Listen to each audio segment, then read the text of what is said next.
JK's Riverwood by JKrojmal. This mod is a lore-friendly and script-free overhaul of the town of Riverwood. The performance of this mod was built on JK's rig, which is an Asus P8B75M CSM motherboard with an Intel 2600 at 3.4 GHz, 8 GB of RAM, and an NVIDIA 980 Ti, running alongside Somber E&B. So he's averaging 55 frames per second with this. There isn't much of a description here, so I believe that it is up to me to give you a synopsis, if you will, of this mod. Now, JK has been modding Skyrim for as long as I can remember. Now, if you've been modding Skyrim, then you've already seen JK's work all over the Nexus.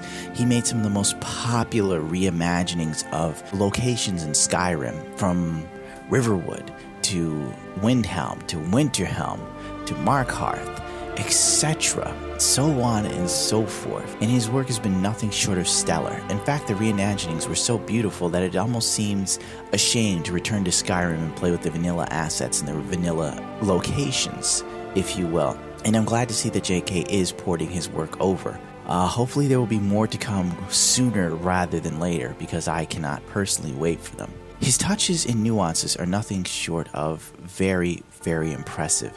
They're clean and inviting, and they do not break the immersion of the game. In fact, it only enhances said areas. Riverwood, which we are focusing on currently, is a perfect example of this. For it to be an area next to the water and there's fishing locations, there's like only one spot where there is a guy who is possibly fishing. Now boats have been added.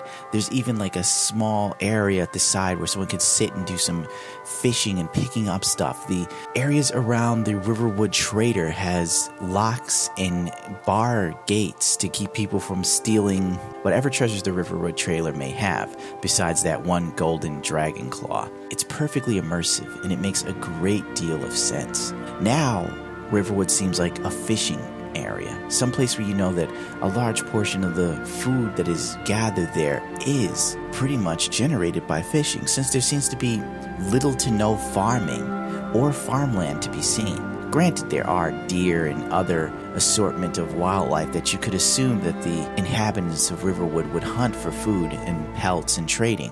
But now that there's this fishery, it makes me feel kind of like, yes, this makes sense. Maybe one of their other sources of food and trade is fish. Perfect sense.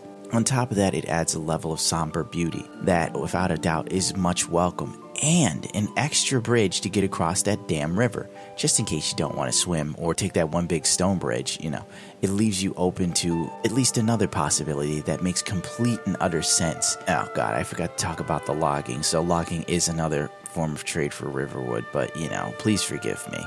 Well, that's going to do it for me. Don't forget to rate, comment, subscribe. Thank you as always for tuning into my channel. And crap, I don't have a better sign off. Jesus Christ. This is why I don't make the monies that PewDiePie makes. And that I do not make the monies, I cannot afford the nutrients for my kitties.